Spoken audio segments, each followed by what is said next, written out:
నమస్కారం. ఇది సంగతికి స్వాగతం. సువిశాల భారతావని, జనాభాలో 2వ స్థానం, 40% పైగా యువశక్తి, అనేక విశిష్టతలకు నెలవైన అభివృద్ధి చెందిన దేశంగా ఎదగాలన్న మన ఆశలు మాత్రం నెరవేరడం లేదు. కోట్లాది మానవ వనరులతో తునికిసలాడుతున్న ఉత్పత్తి రంగంలో అట్టడుగునే ఉన్నాం. భారత్లోని ఓ రాష్ట్రంతో సమానమైన దేశాల నుంచి వస్తువుల్ని దిగుమతి చేసుకుంటున్నాం. ఏళ్ల నుంచి పాతుకుపోయిన ఈ అవస్థను చెరిపేస్తూ భారత్ను అగ్రగామి దేశాల సరసన చేర్చేందుకు మోదీ సర్కార్ ప్రణాళికాబద్ధంగా అడుగులేస్తోంది. మేక్ ఇన్ ఇండియా, ఎఫ్డీఐలతో సంస్కరణల పథంలో ఉత్పత్తి రంగాన్ని పరుగులు పెట్టించే ప్రయత్నాల్ని ప్రారంభించింది. స్వయంగా ప్రధాని మోదీ విదేశాల్ని చుట్టేస్తూ పెట్టుబడులు ఆకర్షించే బాధ్యతను భుజానికెత్తుకున్నారు. ఇప్పటికే అమెరికా, ఆస్ట్రేలియా సహా అగ్రరాజ్యాల వేదికలపై భారతీయతను ఘనంగా చాటిన మోదీ బ్రిటన్ నుంచి సుదీర్ఘ పర్యటనకు శ్రీకారం చుట్టారు. విశ్వ వేదికలపై భారత్ శక్తిని ఘనంగా చాటేందుకు సిద్ధమయ్యారు.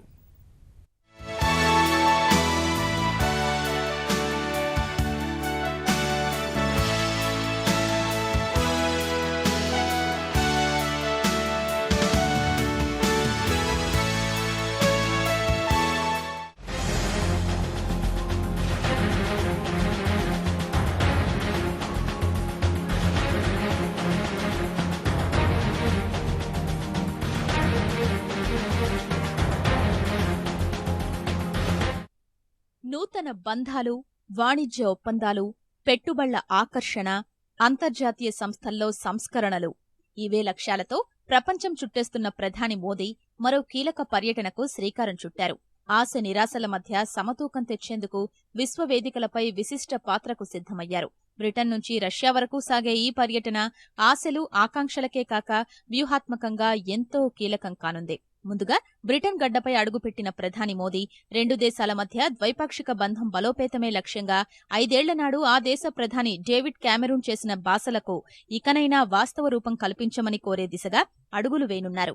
18 నెలల కాలంలో మేక్ ఇన్ ఇండియా కోసం పెట్టుబళ్ల ఆకర్షణకు అనుకూలంగా మారిన సంస్కరణల భారతాన్ని ఆవిష్కరించనున్నారు. అన్నింటికీ మించి అంతర్జాతీయ సంస్థల్లో మార్పులు ఆవశ్యకత బలంగా వ్యక్తం చేయనున్నారు.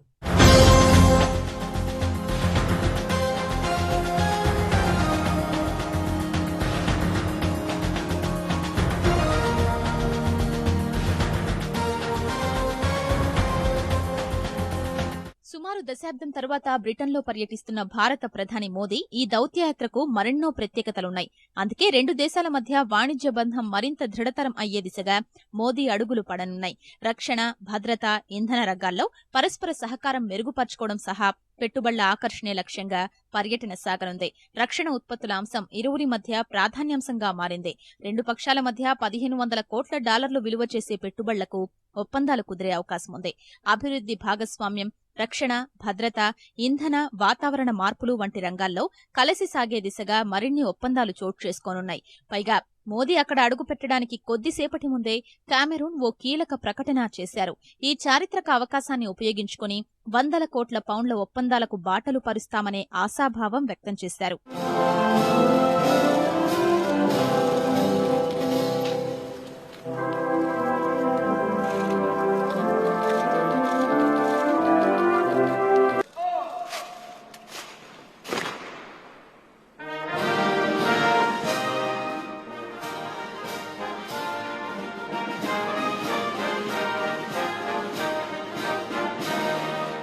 ఈ పర్యటనలో సిలికాన్ వ్యాలీలోలానే బ్రిటన్ దిగ్గజ సంస్థల ముఖ్య కార్యనిర్వహణ అధికారులతోనూ సమావేశం కానున్న ప్రధాని భారత్లో తయారీ మంత్రం జపించనున్నారు. దేశంలో వ్యాపారానుకూల వాతావరణం మెరుగుదలకు తీసుకుంటున్న చర్యల్ని వివరిస్తూ మేక్ ఇన్ ఇండియాకు పెట్టుబడులతో రావాల్సిందిగా బ్రిటన్ పారిశ్రామికవేత్తలకు విజ్ఞప్తి చేస్తున్నారు. సోలిహల్లో ఉన్న జాగ్వర్ ల్యాండ్ రోవర్ కర్మాగారం సందర్శించడమే కాక లండన్లోని మహాత్ముడి విగ్రహానికి నివాళులర్పిస్తారు. కానీ ఇంగ్లాండ్ పాలకులు ఇక్కడ కొంత సంకట స్థితినే ఎదుర్కొనే పరిస్థితులు కనిపిస్తున్నాయి. కొంతకాలంగా భారత్ వైపు అనాసక్తిగా ఉన్న వారి పెట్టుబడిదారులు, భారతీయ విద్యార్థులకు ఇబ్బందికరంగా మారిన వీసా నిబంధనలపై బ్రిటన్ ఒక స్పష్టతనివ్వాల్సుంటుంది.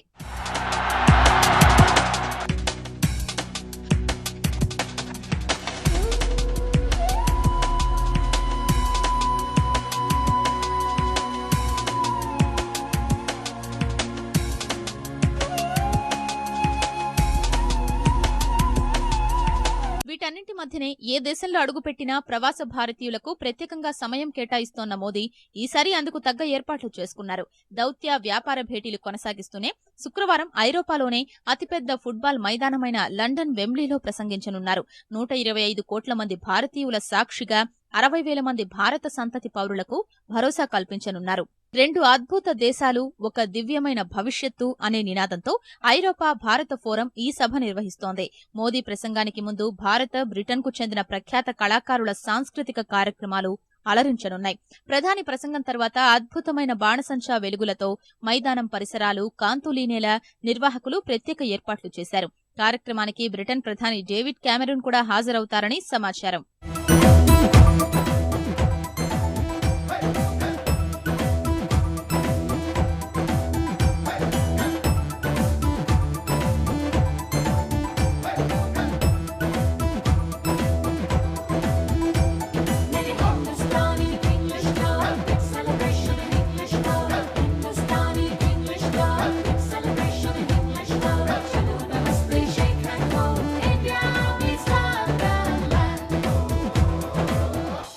బ్రిటన్ పర్యటనకు ఇంత ప్రాధాన్యమివ్వాల్సిన అవసరముందా అంటే కాలానుగుణంగా 2 దేశాల సంబంధాల్లో అనేక మార్పులు చోటు చేసుకున్నాయి.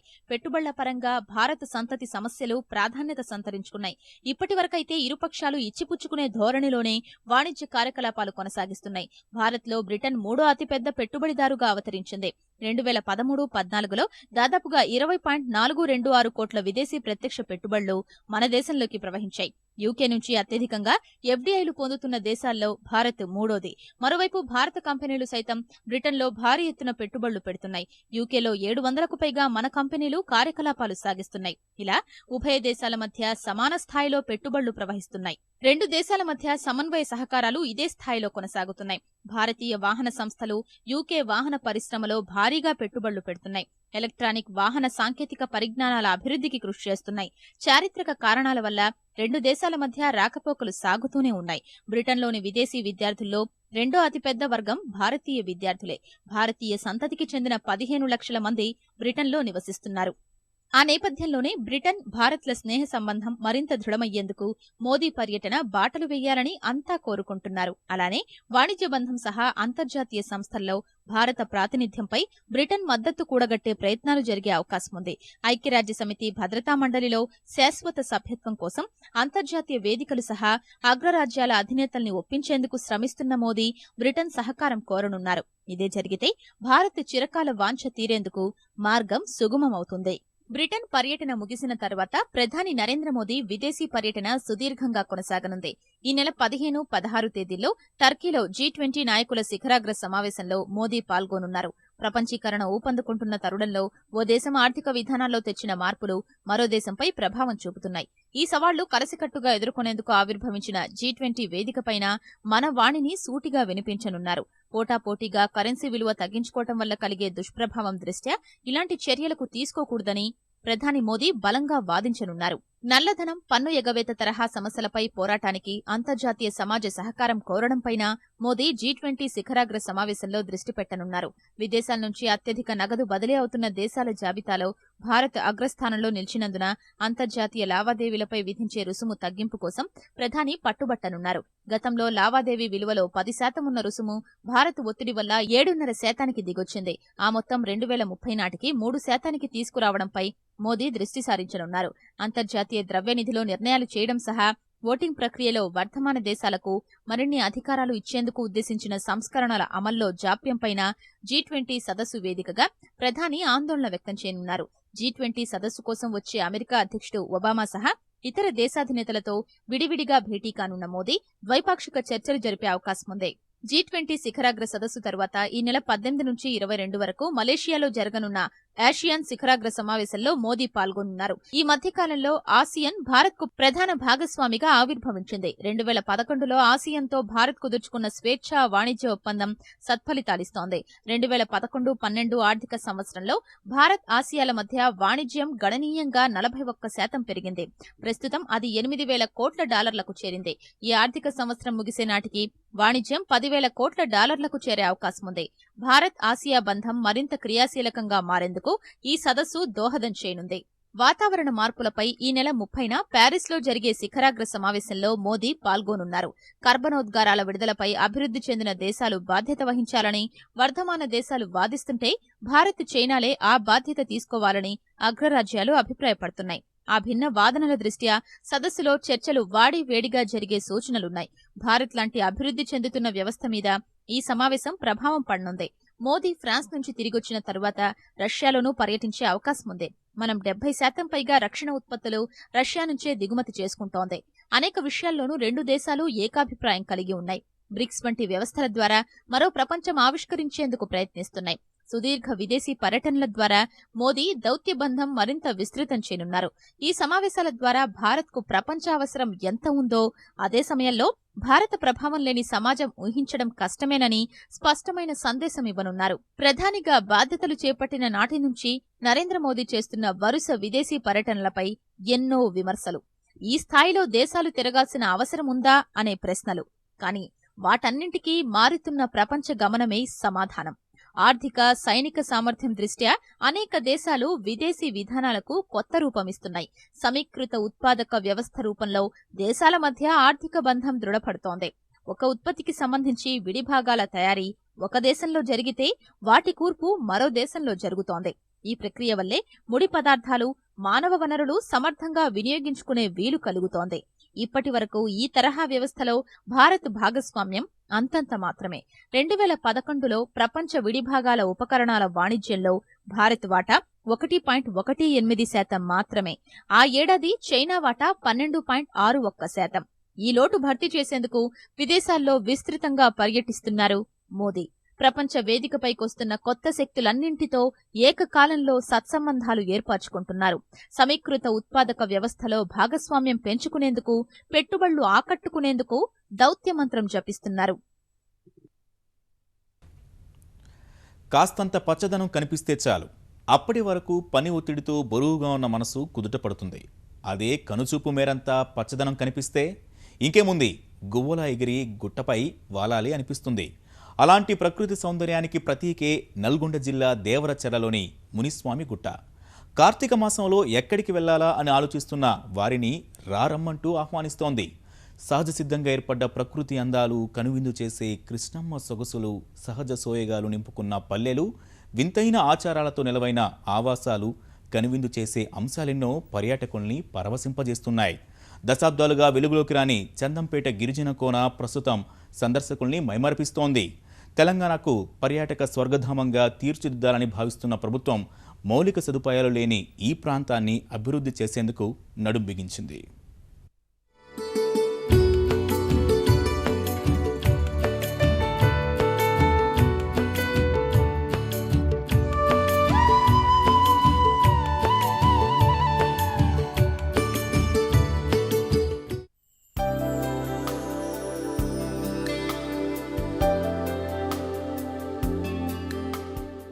జక్కన్న చెక్కిన అపురూపమైనటువంటి దృశ్యకావ్యం బాహుబలి. అత్యాధునిక సాంకేతిక పరిజ్ఞానంతో బాహుబలి చిత్రంలో ప్రకృతి రమణీయమైనటువంటి దృశ్యాలను అద్భుతంగా చిత్రీకరించారు. కానీ బాహుబలిలో చూసినటువంటి అద్భుతమైనటువంటి ప్రకృతి రమణీయతకు అద్దం పట్టేటువంటి అందమైనటువంటి దృశ్యాలు దేవరచెర్లలో కోకొల్లలుగా కనిపిస్తాయి. దేవరచెర్ల ప్రాంతం మొత్తం ఒక ప్రకృతి రమణీయతకు ఆలవాలం. అరకును తలపించే ప్రకృతి అందాలు,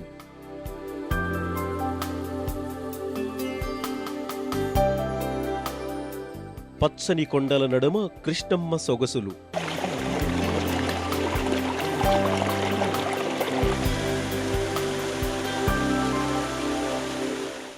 ఆధ్యాత్మికత ప్రతిబింబించే శివాలయం,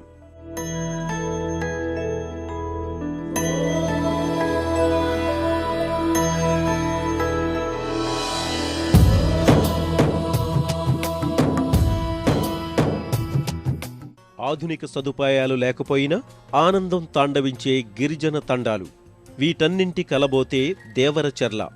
ఆకట్టుకునే పరిసరాలు, సహజమైన అందాలతో పర్యాటకానికి అవసరమైన అన్ని హంగులు సొంతం చేసుకుంది ఈ ప్రాంతం. పచ్చని పైరు, చక్కని సెలయేరు, ఆధ్యాత్మిక పరిమళాలు వెదజల్లే చల్లటి గాలులతో ఏ పర్యాటక కేంద్రానికి తీసిపోని రీతిలో అలరిస్తోంది దేవరచెర్ల.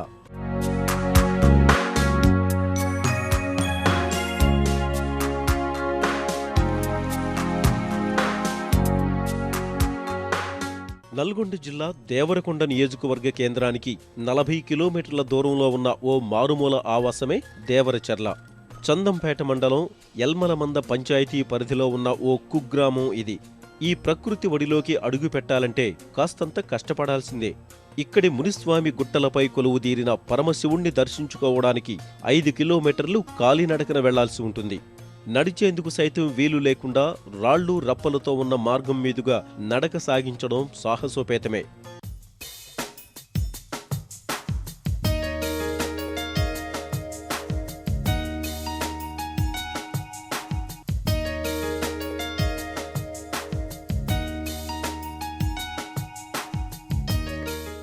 దేవరచెర్ల నుంచి మునిస్వామి గుట్ట వరకు కిలోమీటర్ మేర పొలం గట్ల వెంట నడక సాగించాలి. రాళ్లు తేలిన దారి గుండా ప్రయాణం సాగించాక దట్టమైన అటవీ ప్రాంతం గుండా ప్రయాణం సాగించాలి. ఈ ప్రయాణం శారీరకంగా శ్రమతో కూడుకున్నదే అయినా ఉత్కంఠభరితమైన అనుభూతి మిగుల్చుతుంది. వారాంతాల్లో సాహసయాత్రలు చేసే సందర్శకులకు ఈ ప్రయాణం మంచి జ్ఞాపకంగా మిగిలిపోతుంది. 2 కిలోమీటర్ల కాలిబాటలో మలుపులు తిరిగే దారి, అరుదైన అటవీ సంపద, ఔషధ వనాలు, వృక్షాలు, అక్కడక్కడ గలగలపారే సెలయేళ్లు, జలపాతాలు అలుపు తెలియకుండా ఊరటనిస్తాయి. దట్టమైన అడవి చల్లని నీడనిస్తే చెట్ల నడుము నుంచి భూమిని తాకే లేలేత సూర్యకిరణాలు కనువిందు చేస్తాయి. ఇక్కడి జలపాత సౌందర్యం చూస్తే బాహుబలి సినిమాలోని జలపాత సన్నివేశాలు గుర్తురాక మానవు.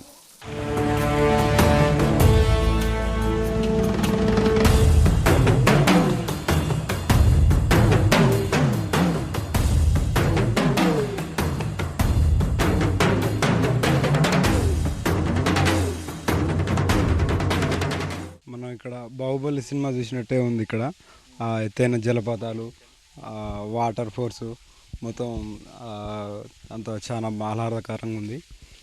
మళ్ళీ మళ్ళీ రావాలనిపించే ప్రాంతం ఇక్కడ. శివలింగం ఇక్కడ మొత్తం అక్కడి నుంచి నడుచుకుంటూ వస్తుంటే ఆ వాటరు అవి మొత్తం బాగుంది, చాలా బాగుంది.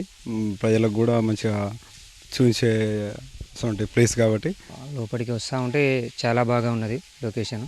మన కాడ కూడా ఇంత మంచి టెంపుల్స్ ఉన్నాయా లోపల.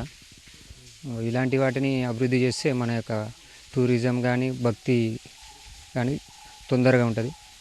చాలా మంచి ఎక్స్పీరియన్స్ ఇది. ఇక్కడి శివాలయాన్ని దేవరకొండ ఖిల్లాను ఏలిన రేచర్ల పద్మనాయక వంశీయులు 14వ శతాబ్ద కాలంలో నిర్మించినట్లు చారిత్రక ఆధారాలు చెబుతున్నాయి. ఆలయంలోని శివలింగానికి స్థానిక గిరిజనులే పూజారులుగా వ్యవహరిస్తారు. ఆలయం లోపలి భాగంలో ఓ రాతి గోళంలో నిత్యం నీళ్లు నిండుతూనే కనిపిస్తాయి. అప్పట్లో ఆలయంలో 2 గోళాలుండేవని, వేడి నీళ్ల కోసం ఒకటి, చల్లని నీళ్ల కోసం ఒకటి ఏర్పాటు చేశారని గిరిజనులు చెబుతుంటారు. ఆలయంలో ఒక మణి ఉండేదని, ఆ మణిపై ప్రసరించిన సూర్యకిరణాలు ఒక గోళంలోని నీటిని ఎప్పుడూ వేడిగా ఉంచేలా చేసేవని తమ తాతలు చెప్పినట్లుగా గిరిజనులు అప్పటి గాథల్ని వివరిస్తుంటారు. ఇక్కడ దేవుడు చాలా మహిమగల శివలింగం చాలా మహిమగల. ఎందుకంటే ఒక చెరువు లేదు, ఒక దిండి లేదు, ఒక వాగు లేదు, ఒక బావి లేదు. పైన చూస్తే గట్టు, ఈ గట్టుల నుంచి దేవుని మహిమ వల్ల నుంచే ఈ వాటర్ ఎన్ని టైము 24 గంటలు శివుని లోపలనే వాటరు. మన శివుని నుంచి ఎంత సెల ఉంది, దేవుని ఎంత బార్డర్ ఉందో అంత బార్డర్ వరకు ఎప్పుడు 24 గంటలు వాటర్ వస్తుంది. ఆలయం పైభాగంలో గుహలాంటి ప్రాంతంలో లభ్యమైన అలనాటి శిల్పాలు అబ్బురపరుస్తాయి. అక్కడకు చేరుకోవాలంటే నిత్యం చెలిమలు జాలువారే కొండల్ని అతి జాగ్రత్తగా దాటాల్సి ఉంటుంది. చెట్ల కొమ్మలు, ఊడల్ని పట్టుకొని పైకి ఎక్కాల్సి ఉంటుంది. ఏమాత్రం పట్టు తెప్పినా లోయలోకి జారిపడాల్సిందే. శివాలయంలోని రాతి స్తంభాలపై పూర్ణకుంభం, కమలం, శివాలయం పైభాగంలో నంది, శివలింగం, సప్తమాతృకలు, విష్ణువు, భైరవుడు, ద్వారపాలకుడు, ఒల్లె సుబ్రహ్మణ్యం, 21 లింగాలు ఒకే చోట కొలువు తీరిన అరుదైన శివలింగం కనిపిస్తాయి. ఇది కాకతీయుల నాటి శిల్పకళకు అద్దం పడుతుంది. దేవరకొండ నుంచి పరిపాలించిన రేచర్ల రాజులకు దేవరకొండ ఖిల్లాపై శత్రువులు దాడి చేస్తే తప్పించుకునే విధంగా 8 రహస్య మార్గాలు ఉండేవని, అందులో ఒకటి దేవరచెర్ల నుంచి ఉందని చరిత్రకారులు చెబుతారు. ఈ యొక్క టెంపుల్ చూసుకున్నట్టయితే 13-14 శతాబ్దాలకు చెందినగా ఈ టెంపుల్ని పురాశాఖ అధికారులు గుర్తించడం జరిగింది. దాంతోపాటే ఈ పైన లూజ్ స్కల్ప్చర్స్ అన్నింటినీ కూడా ఈ యొక్క శివాలయం యొక్క కింది భాగంలోనే వాటిని ఒక పెడస్టాల్ పైన ఏర్పాటు చేసుకున్నట్టయితే ఈ యొక్క ప్రజలకు విజిటర్స్ చూసేవారికి ఆనందంగా కలిగించే అద్భుతమైన అవకాశం అక్కడ కలదు. దాంతోపాటే ఈ శివాలయం పక్కన ఉన్న వాతావరణం చూసుకున్నట్టయితే చుట్టూ అందమైన ప్రకృతి కలదు. నిత్య జలాభిషేక శివలింగం ఇది రూపుదిద్దటం అనేది ముఖ్యంగా అక్కడ ఉన్న శిల్పకళలు కానీ, అక్కడ ఉన్న శివలింగం కానీ, అక్కడ ఉన్న ప్రకృతి సౌందర్యం కానీ, అక్కడ ఉన్న శిలా సంపద కానీ, అక్కడ ఉన్న శిలా కళా నైపుణ్యం కానీ, అక్కడ ఉన్న పాండ్స్ కానీ, ఇవన్నీ కూడా ఒక టూరిజం డెవలప్మెంట్ సెంటర్గా రూపొందించడానికి ఇది ఎంతో అవకాశం ఉంది. ప్రకృతి అందాలు, వింతైన ఆచారాలతో నిండిన గిరిజన తండాలెన్నో దేవరచెర్లకు వెళ్లే దారిలో సాగర్ లోతట్టు ప్రాంతంలో ఎదురవుతాయి. దుమ్ము ధూళి మధ్య ట్రాఫిక్ సిగ్నళ్లను తిట్టుకుంటూ గడిపే నగర జీవితాలకు ఇక్కడి ఆవాసాలు ఊరటనిస్తాయి. కొండకోనల్లో సహజ సిద్ధ వాతావరణంలో ఉండే తండాలకు వెళ్లిన వారికి గిరిజనుల అనురాగాలు, ఆప్యాయతలు మధురానుభూతిని మిగిల్చుతాయి. దేవరచెర్ల సందర్శనార్థం వచ్చేవారికి ఏదైనా సర్వే కోసమో లేక వేరే ఇతర పనుల నిమిత్తమో ఇక్కడకు వచ్చే అధికారులకు ఇతరులెవ్వరికైనా ఇక్కడి గిరిజనులే ఆతిథ్యమిస్తారు. ఇక్కడ విశేషాలు తెలిపేందుకు తండాల్లో పుట్టి పెరిగిన వాళ్లే గైడ్లుగా వ్యవహరిస్తారు. గిరిజనులు ధరించే ఆభరణాలు, దుస్తులు వారి సంస్కృతి సంప్రదాయాలకు అద్దం పడతాయి. ఏటా ఆషాఢ, శ్రావణ మాసాల్లో 9 రోజుల పాటు తండాల్లో నిర్వహించే తీజ్ పండుగను గిరిజనులు అత్యంత వైభవంగా నిర్వహిస్తారు. దేవరచెర్ల, వైజాగ్ కాలనీలకు కోతవేటు దూరంలో ఉన్న తుల్చా భవానీ దేవాలయం కూడా సందర్శించదగ్గ ప్రదేశమే. గిరిజనుల ఆరాధ్య దైవమైన తుల్చా భవానీ జాతర ప్రతి ఏటా దసరాకు ఒకరోజు ముందు మొదలవుతుంది. గిరిజనుల అతిపెద్ద జాతర ఇది. 2 రోజుల పాటు సాగే జాతరలో అమ్మవారిని దర్శించుకునేందుకు రాష్ట్రంలోని నలుమూలల నుంచి భక్తులు తరలివస్తారు. మహారాష్ట్రలోని తుల్చా భవానీ దేవాలయాన్ని సందర్శించుకునేందుకు వీలు పడని వారు ఇక్కడికొచ్చి మొక్కులు తీర్చుకుని పరవశులవుతారు. జాతర సమయంలోనే వర్షాలు సమృద్ధిగా కురవడం వల్ల సాగర్ వెనుక జలాలు ఈ దేవాలయాన్ని తాకుతాయి. దేవాలయం పక్కనే ఏర్పాటు చేసిన వీర శివాజీ విగ్రహం ప్రత్యేక ఆకర్షణగా నిలుస్తోంది. ఇంత ప్రకృతి సౌందర్యం ఉన్నా ఈ ప్రాంతాన్ని అనేక సమస్యలు పట్టిపీడిస్తున్నాయి. ఇప్పటికీ దేవరకొండ పేరు చెబితే ఆడపిల్లల అమ్మకాలు, అభివృద్ధికి ఆమడ దూరంలో ఉన్న గిరిజన పల్లెలే గుర్తుకొస్తాయి. వ్యవసాయం, విద్య, వైద్యం, పాలన అన్నింటా ఈ ప్రాంతానిది వెనుకుబాటే. ప్రస్తుతం ఇక్కడకు సందర్శకుల తాకిడి పెరిగింది. ఈ నేపథ్యంలో ఆలయం వరకు రోడ్డుతో పాటు విద్యుత్, మంచినీరు, వసతి గృహాలు, పార్కింగ్ లాంటి సౌకర్యాలు కల్పించాలని స్థానికులు డిమాండ్ చేస్తున్నారు. ఆలయ పవిత్రత, పర్యావరణం దెబ్బతినకుండా దేవరచెర్లను అభివృద్ధి చేయాలని కోరుతున్నారు. ప్రతి సంవత్సరం భక్తులు వస్తున్నారు. ఈ చుట్టూ ఏరియాలో ఉన్న భక్తులు వస్తున్నారు. కానీ ఇక్కడ రావడానికి దారి చాలా ఇబ్బందిగా ఉంది. దారి లేదు, గుడి కూడా మంచి డెవలప్ లేదు. ఏం డెవలప్ లేకుండా చాలా ఘోరంగా ఉంది ఇక్కడ పరిస్థితి. వచ్చే భక్తులకు చాలా ఇబ్బంది కలుగుతుంది.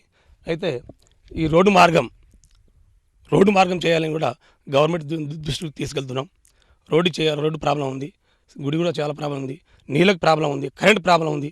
ఇవన్నీ చేయాలని గవర్నమెంట్ దృష్టికి తీసుకెళ్తూ దేవరచెర్లకు సుమారు 40 కిలోమీటర్ల దూరంలో ఉన్న గాజుబేదం గుహలు చందంపేట మండలానికే ప్రత్యేక ఆకర్షణ. పాలపిట్ట రంగులో ఉండే ఇలాంటి గుహలు దేశంలోనే ఎక్కడా లేవని చెబుతారు. దేవరచెర్ల మునిస్వామి ఆలయానికి గాజుబేదం గుహలకు అనుసంధానంగా సొరంగాలు ఉండవచ్చని అంచనాలు ఉన్నాయి. వీటితో పాటు ఏలేశ్వరంలో మల్లన్న స్వామి దేవాలయం, జనకపట్ట కందిరి, భైరవశాల, కంబాలపల్లి, పొగిళ్ల, బుగ్గతండాల్లో 14 పైగా పురాతన శివాలయాలుండగా ఒక్కో ఆలయానిది ఒక్కో ప్రత్యేకత. చరిత్రపై ఆసక్తి ఉన్న సందర్శకులకు చారిత్రక పర్యాటకం, భక్తులకు ఆధ్యాత్మిక పర్యాటకం, గిరిజన సంస్కృతి సంప్రదాయాలు తెలుసుకోవాలనుకునే వారికి, సాహసయాత్రలు చేసేవారికి ఈ ప్రాంతాలు అనువుగా ఉండడం వల్ల ఈ ప్రాంతాన్ని పర్యాటక కేంద్రంగా అభివృద్ధి పరచాలనే డిమాండ్లు వెల్లువెత్తుతున్నాయి. ఇక్కడ సమస్యల పరిష్కారానికి ఇప్పటికే ఈ ప్రాంతాల్ని జిల్లా కలెక్టర్ సత్యనారాయణ రెడ్డి సహా పురావస్తు, పర్యాటక, రెవెన్యూ శాఖల అధికారులు సందర్శించారు. రానున్న కృష్ణా పుష్కరాల్లో ఈ ప్రాంతాలన్నింటినీ వెలుగులోకి తీసుకురావాలని ప్రణాళికలు సిద్ధం చేస్తున్నారు. దేవరచెర్లకు 2 వరుసల రహదారి, అక్కడి నుంచి ఆలయానికి రహదారి, సందర్శకుల కోసం అల్పాహారశాల, అతిథి గృహం, శిథిలావస్థలో ఉన్న మునిస్వామి ఆలయ పునరుద్ధరణ, గోడల రసాయన శుద్ధి, విగ్రహాల పునఃప్రతిష్ఠ లాంటి కార్యక్రమాలు చేపట్టనున్నారు. మొత్తంగా సుమారు 20 కోట్లతో పనులు చేపట్టాలని ప్రతిపాదనలు సిద్ధమయ్యాయి. ప్రభుత్వం సకాలంలో నిధులు మంజూరు చేస్తే ఈ ప్రాంతం కృష్ణా పుష్కరాల్లో ప్రత్యేక ఆకర్షణగా నిలుస్తుందనడంలో ఎలాంటి సందేహం లేదు. ఆర్థికంగా, సామాజికంగా వెనుకబడినటువంటి దేవరకొండ నియోజకవర్గాన్ని అభివృద్ధి పరిచేందుకు దేవరచెర్ల ప్రాంతాన్ని ఒక పర్యాటక కేంద్రంగా అభివృద్ధి పరచాలని చెప్పేసి స్థానిక ప్రజలు డిమాండ్ చేస్తున్నారు. ముఖ్యంగా సాహసయాత్రలకు, అలాగే పర్యావరణ హిత పర్యాటకానికి, గిరిజన సంస్కృతి సాంప్రదాయాల సాంప్రదాయాలకు నెలవుగా, అలాగే ఆధ్యాత్మిక పర్యాటక కేంద్రంగా, చారిత్రక కేంద్రంగా కూడా దేవరచెర్ల అన్ని అవకాశాలను కలిగి ఉంది. ముఖ్యంగా రానున్న పుష్కరాలకు ఈ దేవరచెర్ల ప్రాంతాన్ని అనుసంధానం చేసి అభివృద్ధి పదంలో నడిపించాలనేటువంటి డిమాండ్లు వెల్లువెత్తుతున్నాయి. కెమెరామెన్ జనార్దన్తో స్వామి కిరణ్, ఈటీవీ న్యూస్, నల్గొండ.